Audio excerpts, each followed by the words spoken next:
میری عمر 17 سال تھی۔ میں اپنے صحن میں اپنی ہمجھولیوں کے ساتھ اسٹاپو کھیل رہی تھی کہ جب ابا گھر میں داخل ہوئے تو وہ بے حد پریشان تھے۔ اماں انہیں پانی دینے لگی۔ میں اپنے ماں باپ کی اکلوتی بیٹی تھی، اسی لیے لاڈ پیار سے پلی تھی۔ میں ابھی صحن میں ہی کھیل رہی تھی جب ابا نے مجھ سے کہا، ہاجرہ بیٹی، سہیلیوں کو بولو کہ اپنے اپنے گھر جائیں۔ میں نے کہا، ابا ابھی تو میں کھیل رہی ہوں۔ لیکن میرے ابا بہت بدحواس تھے، سردی میں بھی اپنے چہرے سے پسینہ پونچھ رہے تھے۔ میں نے اپنی سہیلیوں کو واپس جانے کا کہہ دیا اور ابا کے پاس آ کر ان کے گلے میں باہیں ڈال کر لاڈ سے کہنے لگی، ابا آپ کو کیا ہوا ہے؟ کیوں پریشان ہے؟ انہوں نے میری طرف بہت محبت سے دیکھا تھا، لیکن نہ جانے کیوں ان کی آنکھوں میں نمی سی تھی۔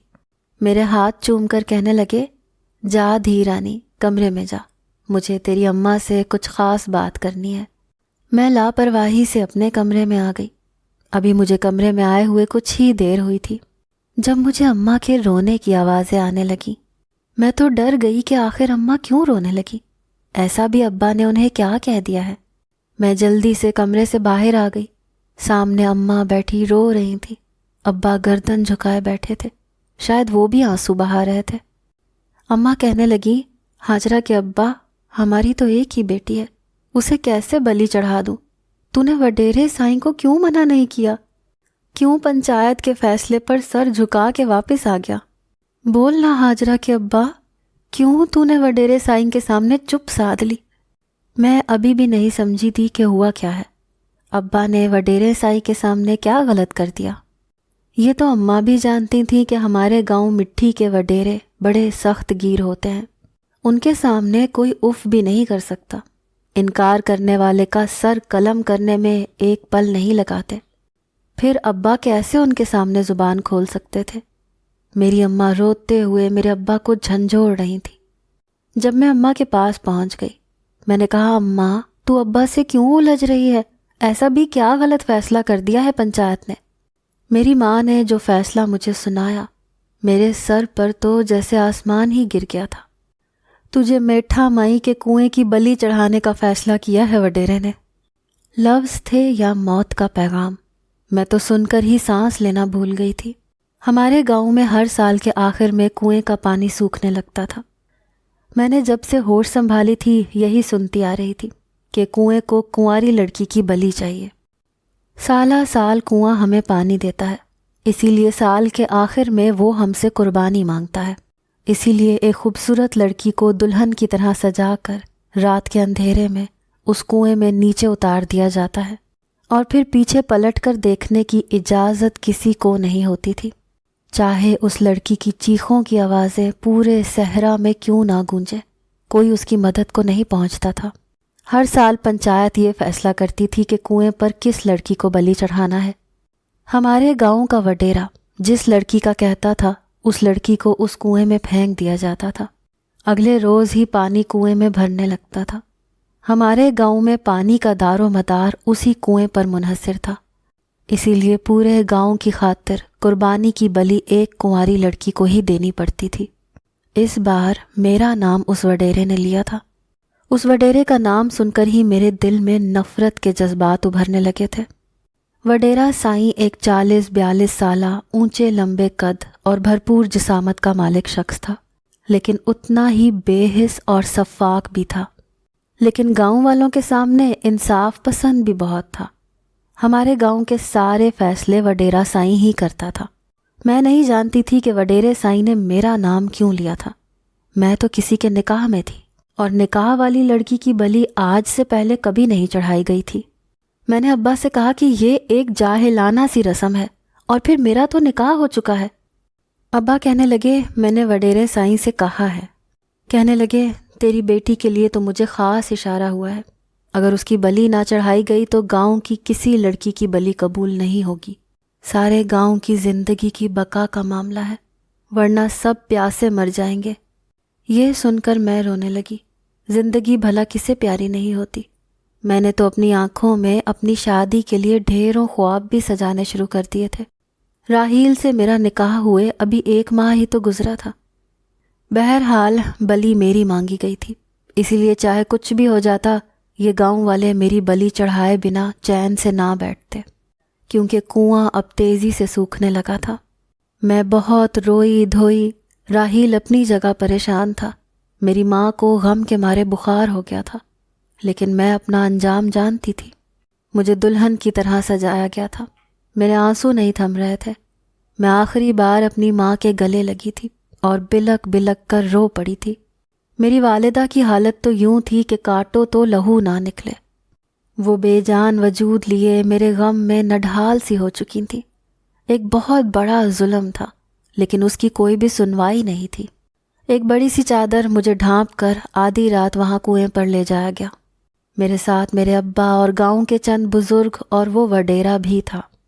مجھے اس ڈول کو پکڑے اس کنویں میں اترنا تھا جس سے پانی نکالا جاتا تھا۔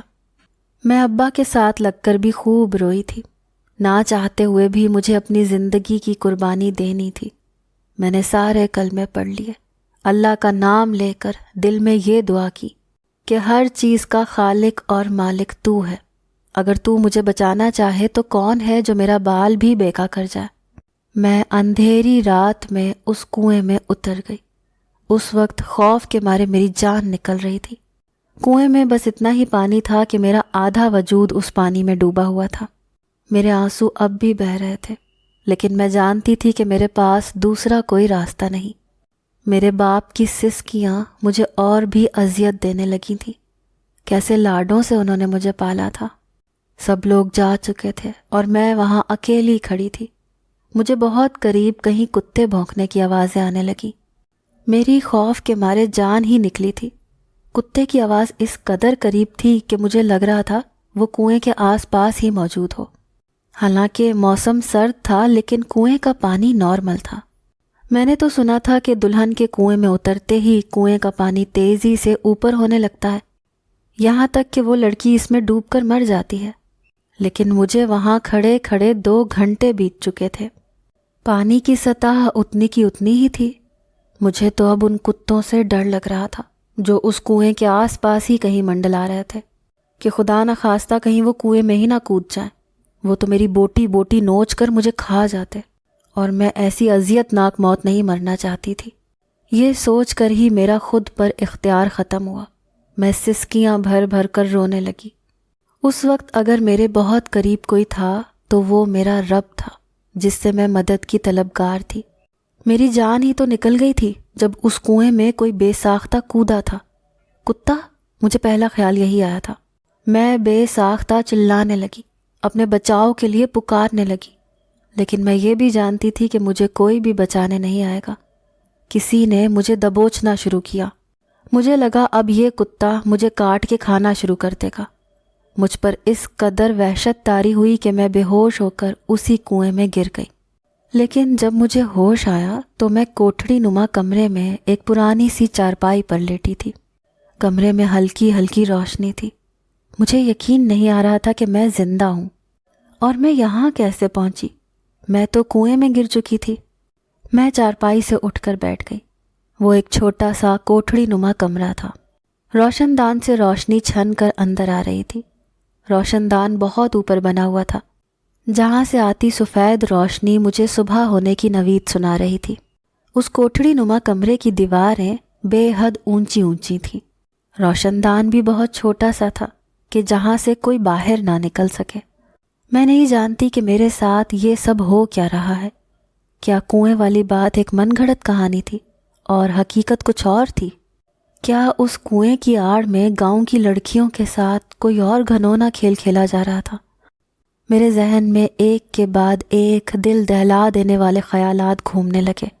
جب اس کوٹھڑی نما کمرے کا دروازہ کھلا، جو شخص کمرے میں داخل ہوا اسے دیکھ کر تو میرا دل اچھل کر حلق میں آیا تھا۔ وہ تو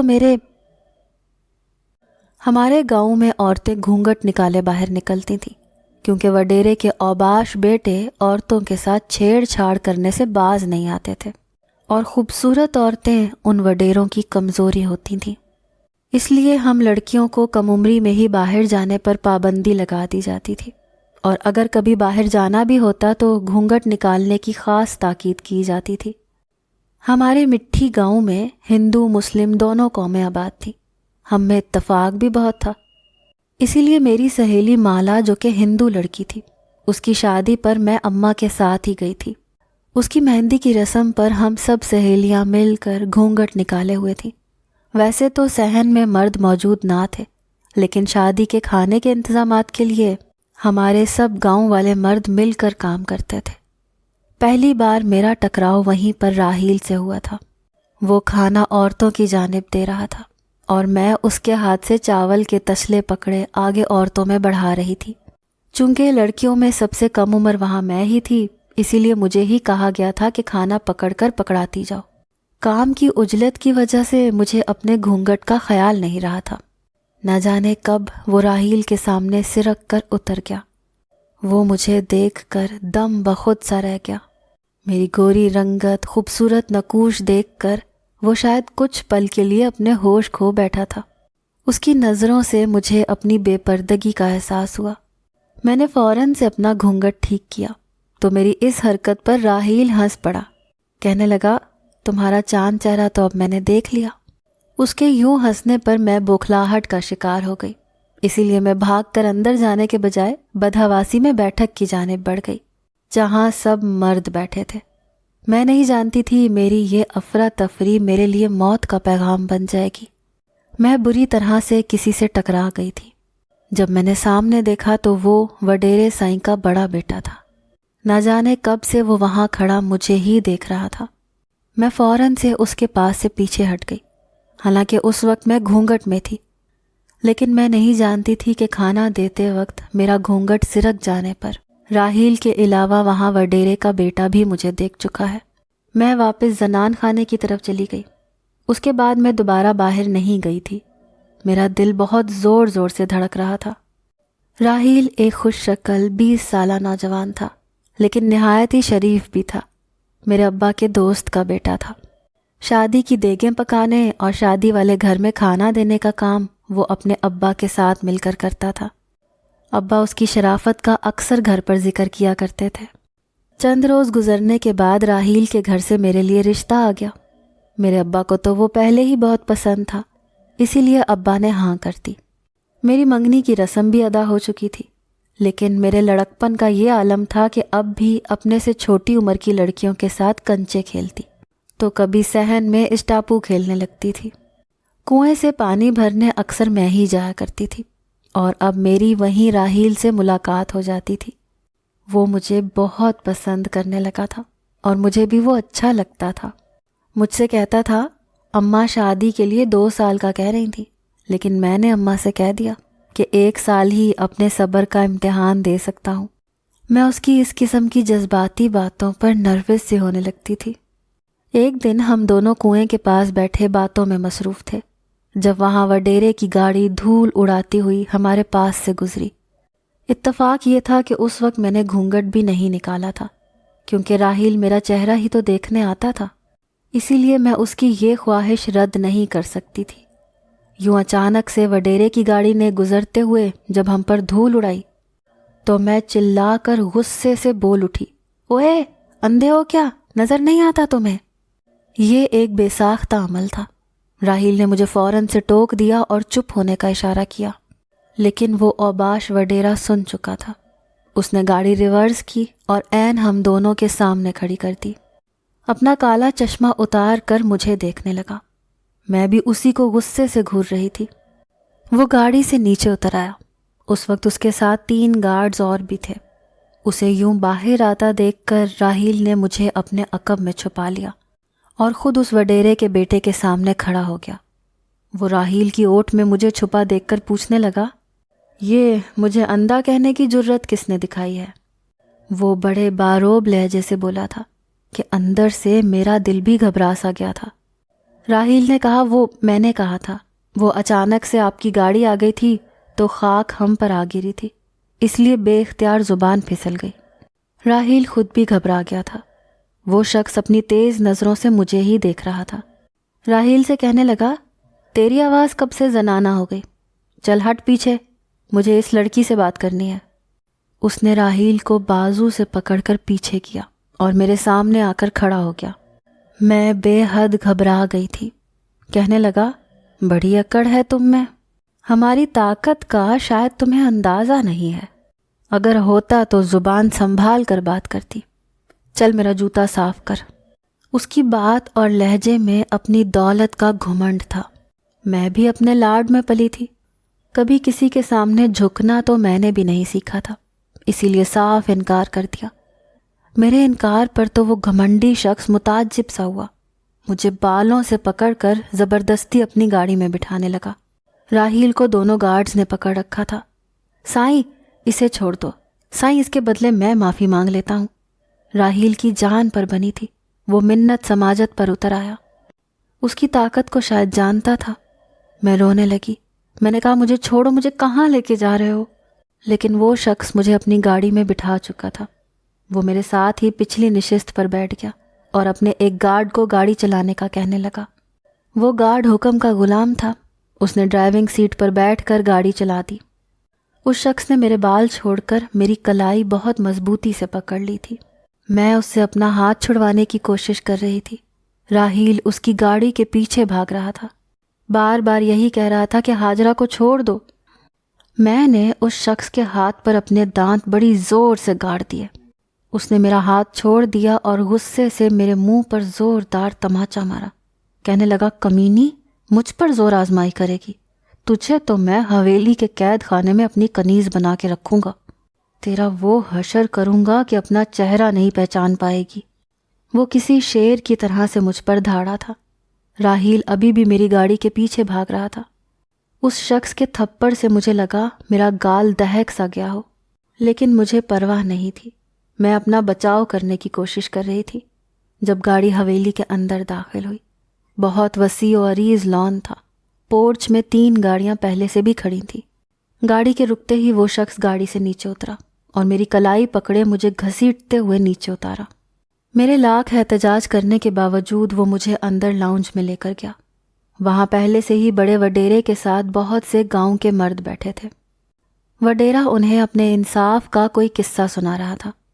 میری سسکیوں کی آواز پر پلٹا، اپنے بیٹے کے ہاتھ میں میری کلائی دیکھ کر اور مجھے یوں روتا ہوا دیکھ کر متعجب سا ہوا تھا۔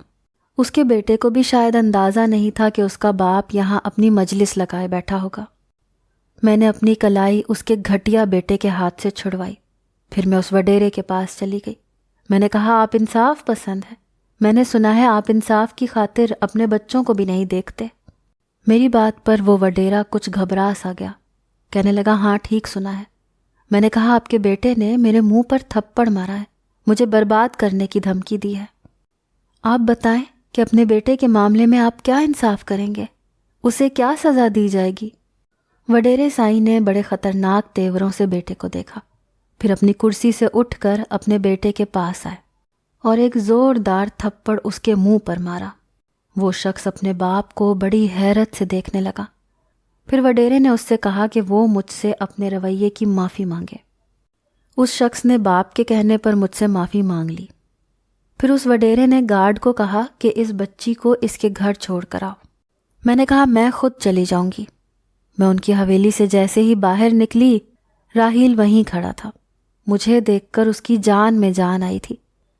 کہنے لگا ان بڑے لوگوں سے مت الجھا کرو ہاجرہ، یہ بہت خطرناک ہوتے ہیں۔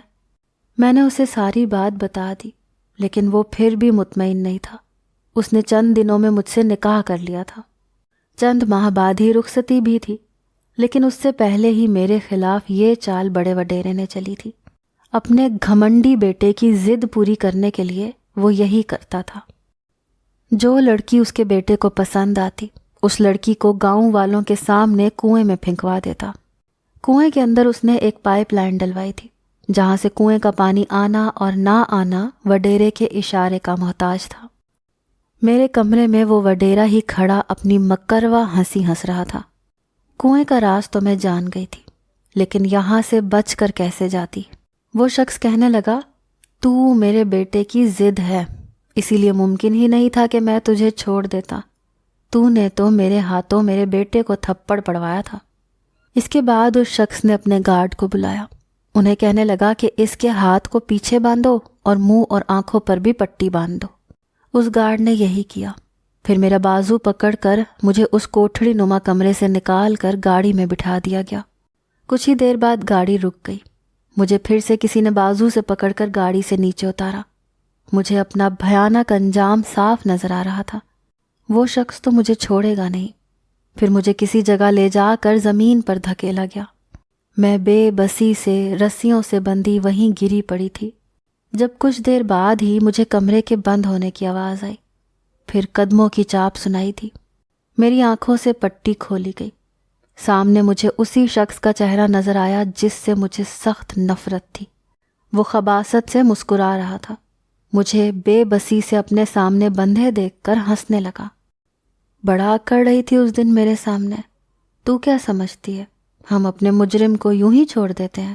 نہیں، اب تم گاؤں والوں کی نظر میں مر چکی ہو۔ کل سے انہیں پانی دوبارہ سے کنویں میں ملے گا اور انہیں لگے گا کہ ان کی بلی قبول ہو گئی۔ اب تم یہاں اس قید خانے میں میرے عتاب کا نشانہ بنا کرو گی جب تک میں چاہوں گا۔ اس کے بعد تمہیں بھی جان سے مار کر اپنے گھر کے پیچھے بنے قبرستان میں دفنا دوں گا۔ اس شخص نے یہ کہا اور میری رسیاں کھولنے لگا۔ میرے پاس راہ فرار کوئی نہ تھی، لیکن میں اپنا آپ اس شخص کے حوالے ہرگز نہیں کر سکتی تھی۔ جیسے ہی میرے ہاتھ آزاد ہوئے، میں نے پوری قوت سے اس شخص کو خود سے پیچھے کیا۔ اس کمرے کے ایک کونے میں لکڑی کا پرانا سامان کاٹ کباڑ پڑا تھا۔ میرے یوں اچانک سے دھکیلنے پر وہ پیچھے گرا۔ میں جلدی سے اٹھی اور میں نے وہ لکڑی کا ڈنڈا اٹھایا اور اس شخص کے اٹھنے سے پہلے ہی اس کے سر پر وار کرنے شروع کر دیا۔ وہ شخص خون و خون ہو چکا تھا، زمین پر تڑپ رہا تھا۔ میں اسے وہیں چھوڑ کر وہاں سے باہر نکل گئی۔ وہ کوئی پرانی سی حویلی تھی۔ اس وقت رات ہو چکی تھی۔ وہ شخص شاید یہاں اکیلا ہی آیا تھا۔ میں اس حویلی سے بھاگتے ہوئے باہر آ گئی اور بھاگنا شروع کر دیا۔ وہ جگہ گاؤں سے دور تھی لیکن مین روڈ سے قریب تھی۔ کچھ دیر بھاگنے کے بعد مجھے روڈ نظر آ گیا۔ وہاں سے گزرنے والی بس کو میں نے رکنے کا اشارہ کیا۔ وہ بس رک گئی۔ میں بس میں بیٹھ کر شہر پہنچ گئی اور سیدھا پولیس اسٹیشن پہنچی۔ وہاں جا کر ساری بات پولیس والوں کو بتا دی۔ وہ انسپیکٹر مجھے اپنے ساتھ لیے اس حویلی پہنچا تو وہ شخص مر چکا تھا، لیکن مجھے اس بات پر رہائی مل گئی کہ میں نے یہ سب اپنے بچاؤ کے لیے کیا تھا۔ بڑا وڈیرا بھی پکڑا جا چکا تھا۔ گاؤں والوں کے سامنے بھی کنویں کی حقیقت سامنے آ چکی تھی۔ میرے والدین بھی بہت خوش تھے۔ میری شادی بہت جلد راحیل سے ہو گئی تھی۔ اگر میں ہمت نہ دکھاتی تو ابھی تک اس شخص کے ظلم کا نشانہ بن رہی ہوتی۔ اسی لیے انسان کو آخری سانس تک اپنے بچاؤ کے لیے جد و جہد کرنی چاہیے، ہار نہیں ماننی چاہیے۔